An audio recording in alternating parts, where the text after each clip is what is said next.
All right, everybody. Welcome back to the podcast. This is episode number 7. Coming at you from the Muay Thai house here in beautiful, sunny. Actually, today was kind of cooler, but beautiful San Diego, California. Really excited, as always, to have some cool stuff to share with you today. And to kind of just go through and continue the awesomeness that is this podcast. You may notice, are you noticing how wobbly that is? This table seems to be really wobbly all of a sudden.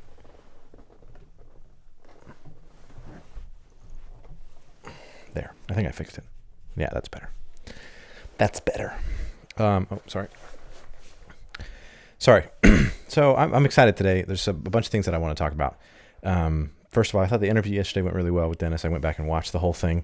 Hopefully you had a chance to take a look at that and watch through and kind of hear some of the takes on what I was talking about in that first episode, or that third episode, I should say. And I'm actually kind of interested that episode 3, as of today, and so let's check actually real quick. As of now, I believe we've hit over 500 views. Nope, almost.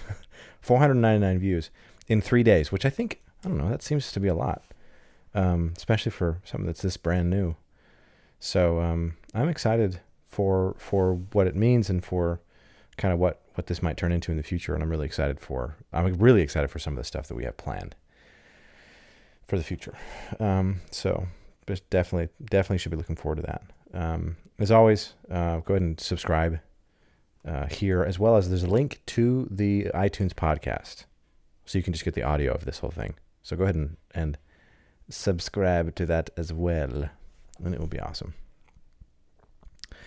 So a couple of things. As I mentioned before, I have this running list of things that I want to talk about. And today, what I want to start out with is something I mentioned in episode 4, I think, or 5, I think it was. But I want to kind of dive into it a little bit because it's super interesting to me. And, well, I really enjoy observing our culture. You know, like the way that we interact with each other, the way that we react to each other, and sort of how everything comes together.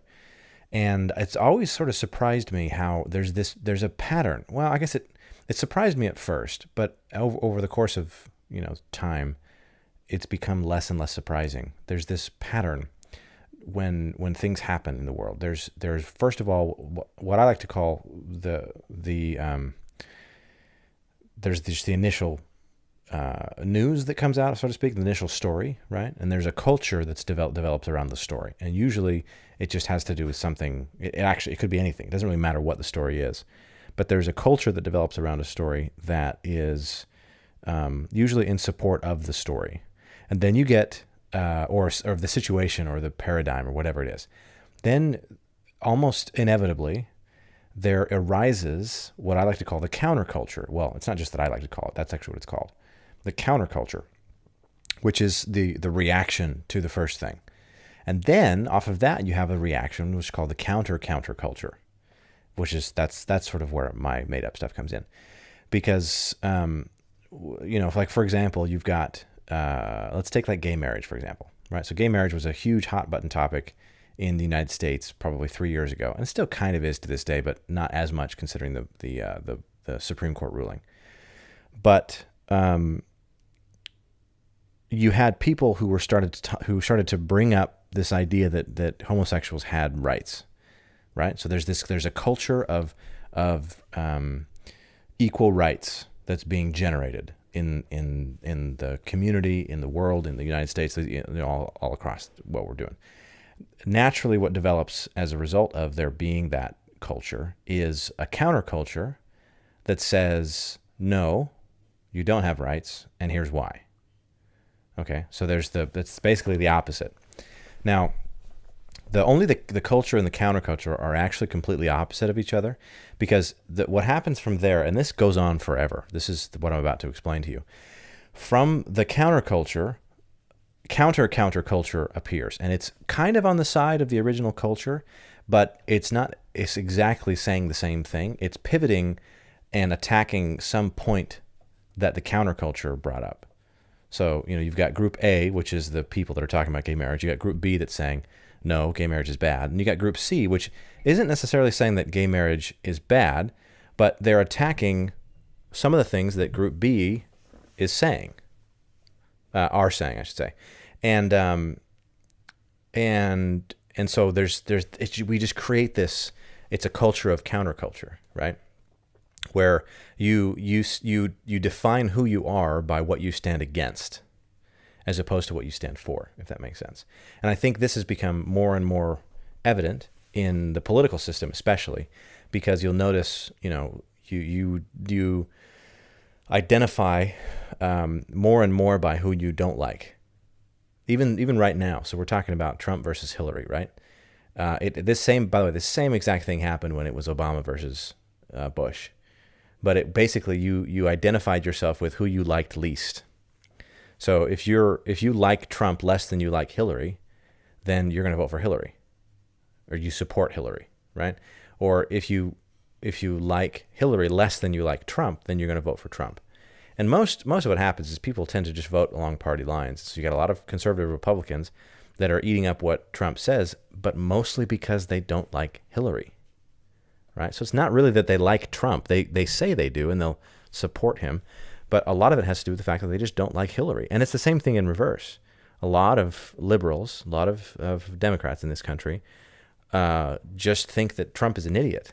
They're not super hot on Hillary, but they're sure as heck not gonna vote for Donald Trump. And so I think it's interesting to me. And so I've come up with what I call metaculture, which is my own sort of isolated viewpoint, or point of view, vantage point, I should say, which is observing both, like all of the cultures and the countercultures and the countercultures, and just sort of taking stock. I don't really take sides in most arguments because I don't think it matters in most instances. Like a lot of, like with gay marriage, I spent a lot of time just really torn about what was, one way or the other. And it comes down to the fact that for me personally, and I'm not saying that this is the case for everybody, but for me personally, I support my friends who want to get married. That's the extent of my argument. That's the extent of where I stand on it. And, I don't think that we need to, I don't necessarily think that we need to be super in people's faces about what's okay and what's not. But at the same time, it's like, it's not really my deal. I like to observe what's happening, but I'm not going to throw my hat in the ring, mostly because I want to have productive, real conversations with people. I don't want to have conversations where it's me versus you, or where I feel like I have to defend myself against you because of the way that you're talking, or that I'm gonna be discussing one thing with person A, and then person B is going to come in and sort of attack me from the side, some little side point that I'll make. So now I have to fight this battle on two fronts. I'm not really into that. So it's interesting. And I think the reason why I bring this up is I think it's important to realize which of those categories you are falling into with the things that you're talking about and the things that your opinions and things. And you need to make sure that you're not joining any of these cultures or countercultures, or taking a side based solely on that negative sort of repercussion, right? So it's not just about, oh, what do I like least? Let me go the other way. Just decide what you want and then move forward. And that creates an interesting issue, because right now in our country there are two candidates, most of which, if you were to sit, I would venture to guess that if you were to sit down a representative subset of the American population and ask them who they would want for president, right? First of all, given this current paradigm, like I said before, they would all vote based on who they liked the least. They would probably say, well, I don't really like either of them, but I really don't like Trump, or I really don't like Hillary Clinton. But if we were to say, if you could pick anyone in the world to be president, who would it be? I think we would have a different approach to the whole thing. And honestly, this might seem kind of utopian of me, but it seems to me that what makes more sense is for us all just to write down who we think should be president and then just make that person be president, right? So whoever gets the most votes, essentially, whoever gets the most nominations, right? Because that way we're acting positively. We're actually putting our vote in for what we want, not what we don't want the least, if that makes sense. Because nobody really gets what they want. And then no matter who gets elected, the whole country is going to be in an uproar. Because you'll have people that, on one hand, you have people that really support Donald Trump or Hillary Clinton. Then you got people that hate Donald Trump. Then you got people that like Donald Trump. And then you got people on the other side who hate people that hate Donald Trump. And then you're going to have on the other side people that hate Hillary Clinton, right? It's all based on negative. It's all based on on removing yourself from something that you think is negative, which I personally think is the wrong way to approach it. So I think it's mostly just about, getting to a place where the decisions that you make are not based on they're not based on what you don't want, but rather they're based on what you do want, if that makes sense. I think that's really important. So essentially, don't be a part of the counterculture or the counter-counterculture. Join me, be part of the metaculture, and just understand what it is you actually want to have happen. There's a lot more that we could go into on that, but I won't bore you with it. What I do want to talk about, I'm going to skip that one. I was going to go into language, but there's so much that we could go into on that. I want to talk about fear. This is a good one. This may span a couple of episodes, actually. And I think fear plays a huge part in what we were talking about before, but I want to kind of go deeper and talk about fear in a much more practical sense. Okay, so first of all, fear is something that traditionally we try to avoid. We don't want to be scared. We don't want to be perceived as scared. And so we'll say things like, oh, don't be afraid. Don't be scared. It's okay, right? All these things. But I think, first of all, fear is a good thing. And understanding and recognizing what you're afraid of, I think is a good thing, because it's a natural response to stimuli, right? It's the way our bodies work. It's the way our bodies have evolved, and the way they were. You could say the way they were designed is, we need to fear certain things so that we don't just do anything, so that we have some sort of check on the desires that we have. But I think the key with fear is to, number one, understand it, and number two, know the difference between being afraid of something that's detrimental, be afraid of something you should be afraid of, and being afraid of something that you aren't familiar with, right? An experience that maybe you haven't had yet, or being in a situation that you're not comfortable with, right? Because there's a difference, I think, between being afraid of dying and being afraid of public speaking, or being afraid of dying and being afraid of skydiving. That one you could probably argue is pretty similar. You're afraid of dying while skydiving.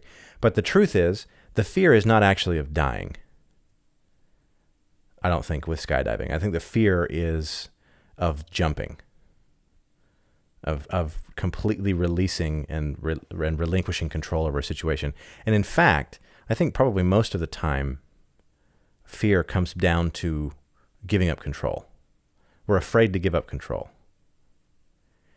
And I don't think that's necessarily a bad thing. I mean, we should want to be in control of our surroundings.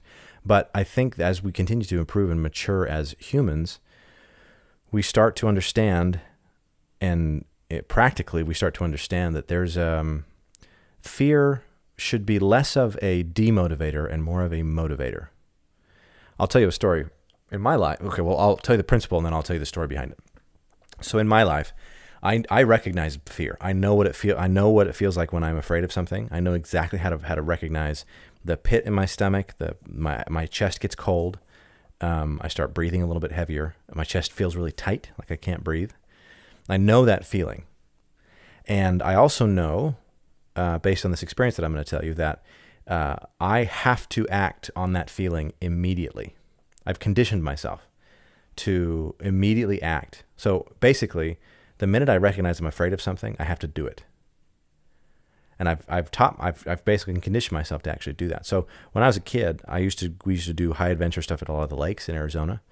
And we went to one, actually this was a Havasupai trip. So this wasn't a lake. This was up northern Arizona at Havasupai, which is, it's such an amazing place. You got to go check it out. But we're there and we go cliff jumping at this one spot. And so we're there, we're cliff jumping. It's fun. Everyone else is running up and jumping and everything's fun. And I get there and I go up to the spot where they're jumping from. And I walk to the edge of the rock. And for an instant, I felt that fear grip me. And this hadn't happened yet. I mean, I'd felt fear before, but this experience that I had hadn't quite happened yet. And when I stepped to the edge, and I when I walked up on high and I stepped to the edge to see my world below.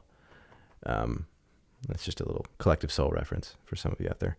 Anyway, I walked to that edge and I realized in that moment, if I didn't jump right then, like immediately, if I didn't immediately just jump, I never would, because I was too afraid. And so I did. I just jumped. And from that moment on, every time I feel that, I'm reminded of that experience every time I feel that fear. And I jump. A lot of time, cliff jumping actually has been one of the things. It's one of those, you step to the edge and you jump. You don't wait, you don't think, you don't worry about it, you don't let the fear grip you, you just go. Because the minute you let that fear grip you, you're done. You're toast. Nothing's happening from there. So interestingly enough about fear, I think, number one, it's good to give us an indication of things that are dangerous or things that are not familiar to us, to help us to understand where we're going in life. But also, I think using fear as a motivator, and when you can train yourself to run towards the thing that you're afraid of instead of running away from it, you'll find, I think, most of the time that it's an emotional, internal thing. The fear is not coming from the thing you think you're afraid of. The fear is coming from inside of you. You're afraid of something else, and it just manifests itself in that situation. So for me, I've been afraid of just little random uncomfortable situations my whole life. I get, well, even, I remember so many times when I was in Ukraine and in Russia, where if I would meet somebody that I didn't know, or I was in a new area, my Russian would get really bad. Like my grammar would be terrible, my vocabulary would go, and I'd struggle quite a bit speaking in Russian. And I always attributed it to the fact that it was in a new situation. Basically, I was just afraid of looking like an idiot in front of these new people. Like, I have pretty good Russian. I speak pretty well, and I've studied really hard, and I studied it in college. But in some instances, I can get nervous, I can get anxious, and then it just sort of goes out the window.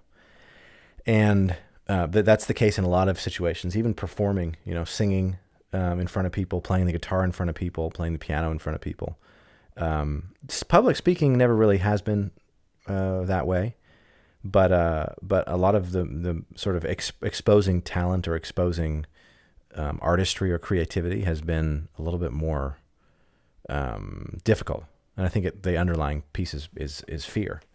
And I didn't realize, I never let that stop me, so to speak. Like I performed a lot in college. I performed for people here at the house.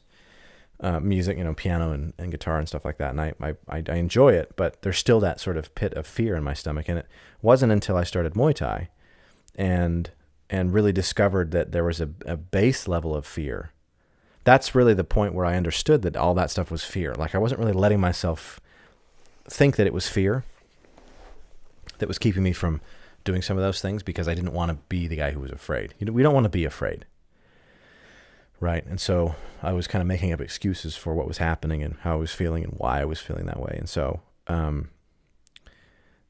I think, putting myself into a situation now where physically I'm afraid of, well, I mean, with sparring, especially at the very beginning when I started doing Muay Thai, it was just terrifying to get up and not only do you have to get up and do something, but you have to respond to what somebody else is doing. That's the same thing with dancing. This actually is a great example. I'm terrified of dancing.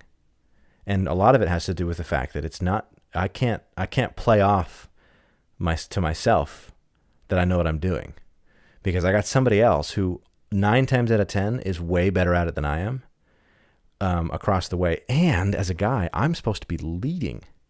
I'm supposed to have a better idea of what's about to happen than the other person does. That doesn't mean I plan it out. necessarily. It just means I'm supposed to lead. I'm supposed to guide the process. And, even if,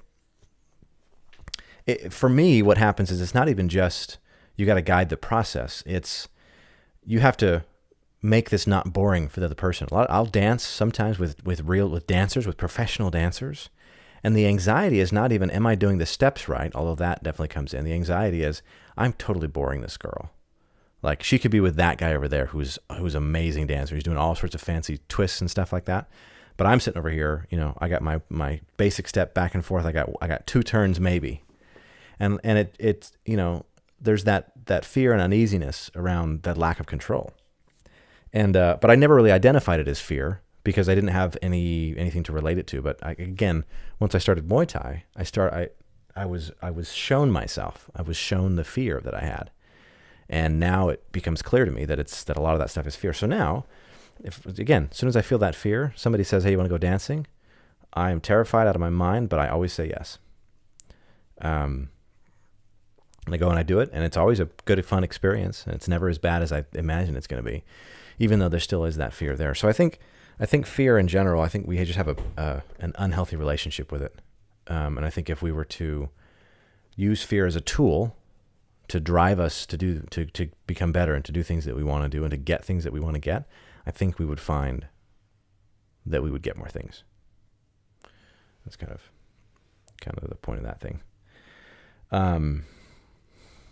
Well, that actually kind of got through fear a lot quicker. Well, maybe I'll talk about some practical examples of fear. I think a lot of times in life we attribute the wrong emotion. Well, we don't acknowledge fear correctly. So, we'll do things and we'll say, oh, it's because of, reason A, but really it's because we're afraid of losing something, right? So in a relationship, you can have a fear of losing control and losing control of your life and going into a place that you don't ever want to go to. And so you can structure all of your actions and your beliefs and your reactions to other stimuli around that, around not losing control. Or you can, a lot of times guys will go into relationships and they'll spend their whole time terrified that the girl's going to cheat on them, right? Or the other way around. The girl will spend their whole time afraid that the guy is going to cheat on her or that he's going to treat her bad. And we never really give life around us a chance to just prove to us what it's going to be. And I think because we're afraid of things, we're on guard. So we're very anxious and we're very cautious, and we won't take certain risks and we won't do certain things because we're afraid of what the consequences might be. Well, my philosophy in life has always been I've always just sort of acted I'm extremely optimistic. I just act in as optimistically as I can, and I think, oh, this is going to go great. Everything's going to be fine. I don't need to worry about this stuff backfiring and how things are going to go poorly, because 2 things happen. Number one, if things go poorly, things go poorly. There's nothing wrong with that. It's a learning experience. I think there's also this. I know I grew up with this fear of wanting to not be wrong ever, like not wrong in the sense of like being perfect, but wrong in the sense of like guessing wrong, like not getting the right answer. We don't want to not get the right answer, and so we won't say anything for a while, and we'll research and we'll do all these things and we'll study and then we'll make an educated guess. But then if we're wrong, then it doesn't really work out. And I think there are some instances when that makes sense, but I think all too often we avoid just doing it, just going. I know there's a huge flow right now of people in jobs that don't like the job that they're in and are have ideas to build their own businesses, but they're afraid to make the jump because they want to make sure that they have their income covered, right? And in some instances, I understand, it makes sense. You have wives and kids, and you have to support them, and you can't just, the risk, the ROI on leaving your job and starting your own business has to be high enough.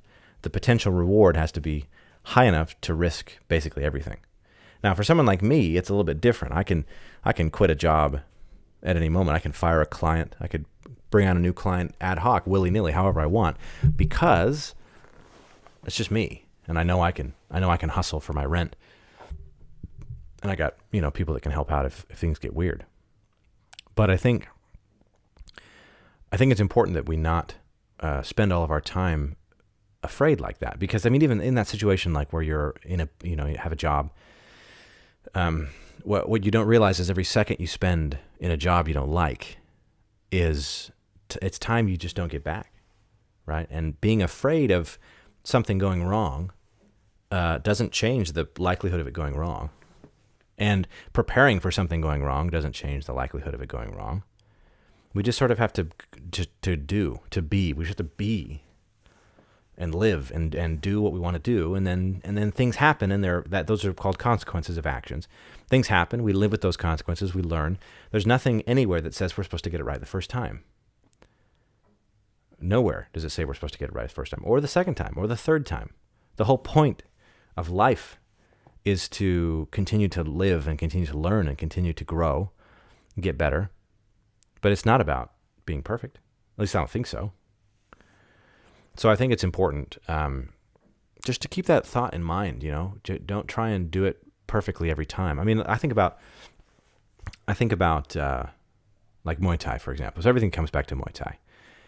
But there's this thing that Dennis and I have been talking about recently, and some other people that we train with.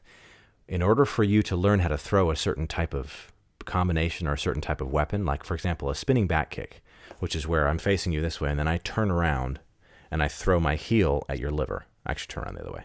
I throw my right heel at your liver, which is on. Is that right? Turn this heel, and I want to throw it there. Yeah, that's right. I want to throw it on your liver. So I hit you with my right heel. But it's kind of a complicated and awkward kick to throw because it's not really natural. But the way that you learn to throw it is by throwing it, which sounds so counterintuitive. Because you think, I don't want to throw it. I don't want to look like an idiot. And you do look like an idiot the first few times you throw it. But that's the way that you learn to throw that particular kick.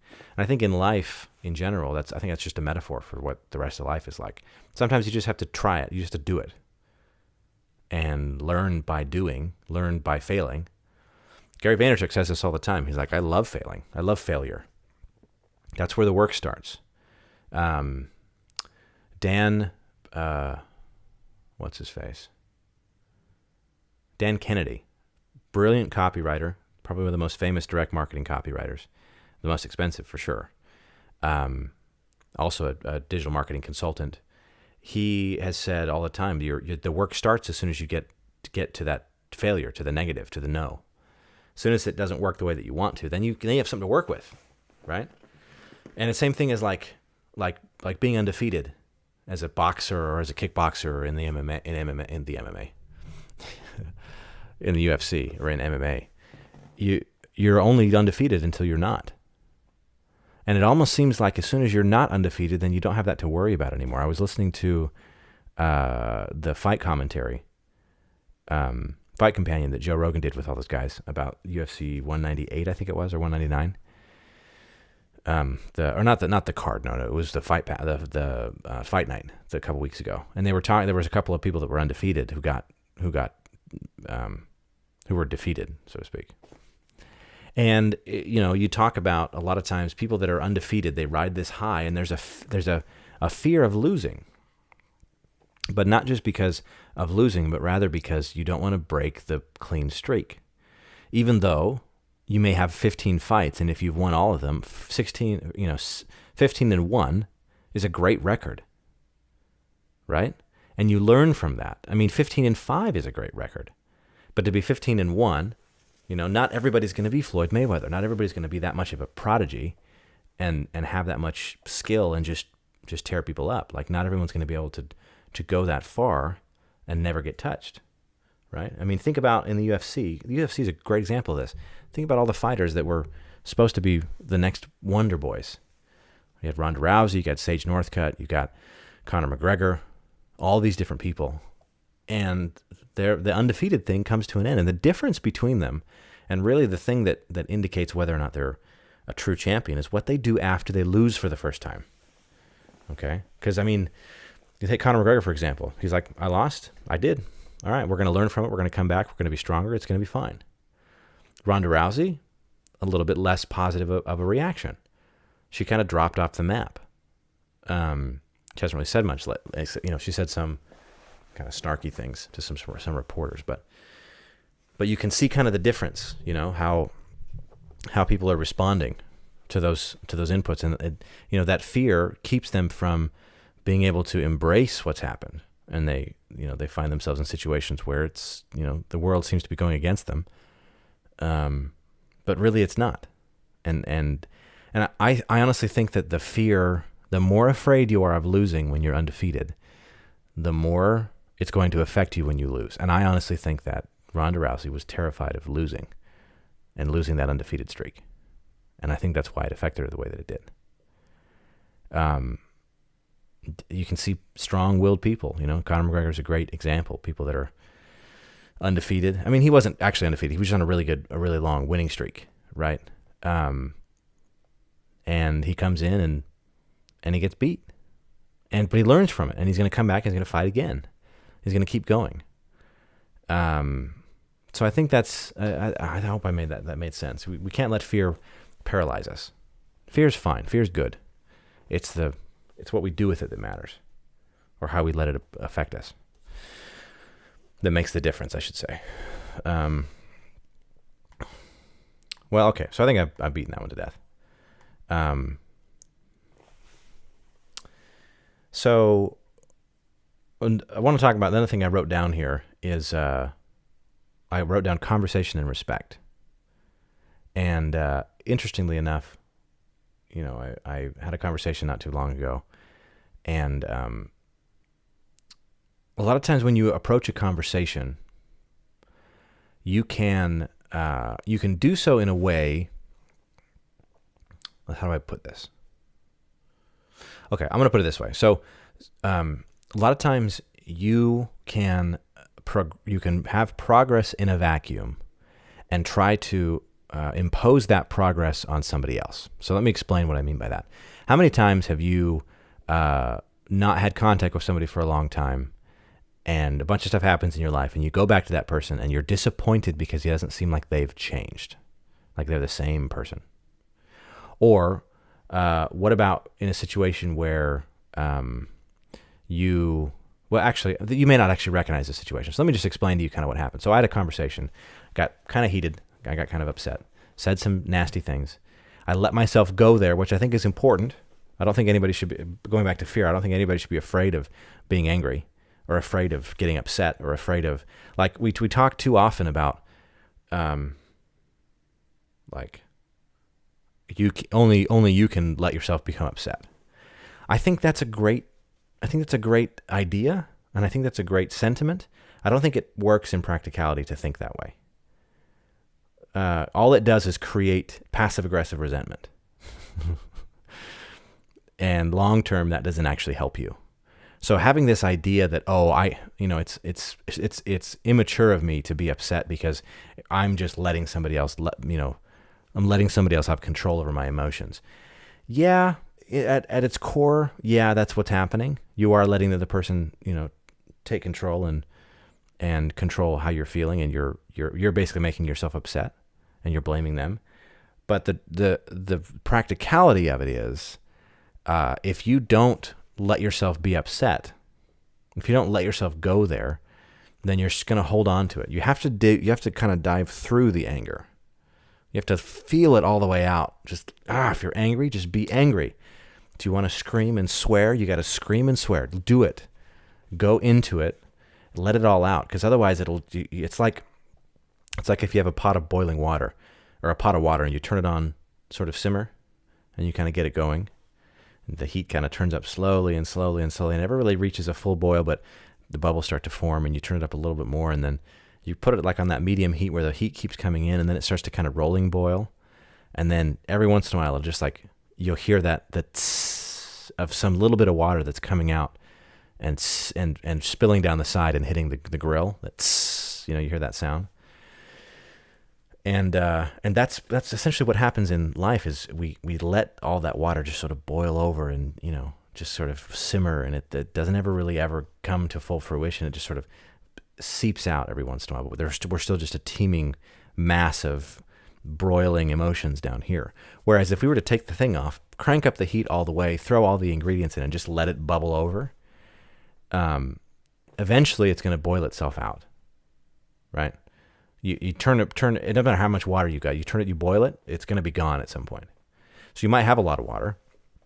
You might have a lot of pent-up frustration and resentment for something. So maybe it's going to take you a long time to work through all the anger, but you got to go there. You got to let yourself be angry, because it will deplete your reserves of that negative energy, and it puts you in a place where you can mend fences. It's interesting. I've talked a lot in the past about, I've talked not in the podcast, but at some point, actually, you know what? At some point, I'm going to have to talk about verbal sparring. This is going to be awesome. Verbal sparring. Something that I think is super important in relationships, learning how to spar. Every once in a while when you spar, you have to just kind of, throw caution to the wind and go balls to the wall. You got to throw hard. A couple weeks ago, I sparred with one of my trainers, and he was throwing hard and I was throwing hard, and it was awesome. And it kind of, you got to let that stuff out. And same thing in a relationship with people. Somebody makes you upset, you got to let them have it. You gotta do you. It has to be a real sparring match. It's got to be real, or it's not. It's never really going to work if you're always just sort of dancing around each other. And it's like, oh no, I'm too good to get angry. No, you're not. You're human, just like the rest of us. Nobody's too good to get angry. Mia's, I think, getting a little bit warm over there. You might be able to hear her breathing in the background. Anyway, so I think we'll talk more about the sparring concept later, but I think it's important to feel those emotions and not be afraid to be human, not be afraid to go there in those situations. And then when you're having a conversation, don't let pride keep you from doing what you want to do. So I had this conversation. I got upset. I said some things. The other person said some things. And at the end of it, it was like, well, fine, forget you. I'm out. I don't want to talk to you anymore. And so in a huff, and I, did all this stuff. And then I took a little bit of time and did some thinking and kind of cooled down and zenned out a little bit and realized, you know what? It wasn't really what I thought. I kind of attributed too much negativity to what this person was trying to do, and attributed too much, like it was disrespectful, what the person was saying. And had a conversation with Dennis. Dennis is like my therapist, by the way. It's awesome. We're like each other's therapists. But had a great conversation and sort of calmed down. And I got very quickly to a place where I was like, all right, I'm good.